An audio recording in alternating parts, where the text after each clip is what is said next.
Aloha everybody, what is really good? Welcome to another RuneFest 2019 coverage video. For this video, we're going to talk about a bunch of different performance improvements and rendering changes that will make the game not only more responsive, but look a lot better as well. So without any further ado, let's jump right into the video. Let's go.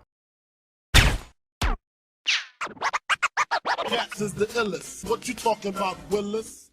Alright guys, as I alluded to in my last video, the mobile team have done a bunch of performance improvements, and that work will come to the PC version shortly. However, not only does this help with loading times, but it does open the door for much more, and we're going to jump into exactly what that means going forward. So now that the NXT client has matured, and they've been building on it for a while, they really want to start experimenting and pushing the game forward. The first example of this is a new material rendering system that the development team now has. This allows for more detail and depth with 3D models, and it allows them to do more with surfaces and lighting. You can see the new effects on metal that are seen on screen here, and this will make not only the armor but also the weapons in the game really stand out. There's also a selection of items found in the game world that have been updated using the new rendering system, so that's what you're seeing here. It's really pushing the graphic fidelity of the game forward, and I'm so excited that they're even doing this in the first place. So next up, let's take a look at how they plan to use some of the visual effects to improve usability in the game. The first up is canopy cutouts. This will fade away the tree canopies if they happen to block your player character. This will make traversing forests much easier, especially in places like the Lost Grove where the trees are very prominent and obviously much taller than your modern trees elsewhere in the game. So that's something I've wanted, honestly ever since the Lost Grove came out. Another feature is the character silhouette. This is a slight variation on the same idea, except that when your character is blocked by any type of scenery, in this case a building, a dark silhouette will highlight where you are. This way you'll always know where you are, even in densely populated areas. And who knows, maybe it'll convince some of you to turn the feature on that allows roofs to appear in the game now that you're able to see your character through them. Moving on to something different is the new interaction highlighting feature. Basically what this does is when you're mousing over different objects or characters, they will highlight in different colors. Green will indicate an NPC in which you can interact with, red will be a mob or an enemy type, and blue will indicate utility things like items you find on the floor. This will definitely help with new players, but also those who have zoomed out games or play on small screens. Now, let's look at things that will help improve the feel of the game. The first is movement smoothing. Now, it might not look like much in this early video. There is a second video though, because this is a very subtle change. However, once you do see the before and after in a moment, you'll see the difference clearly. So this is a prototype with the improved pathfinding. You'll notice that turning around corners will be far more gentle and more fluid as opposed to the more sharp and jagged movements that we currently see in game right now.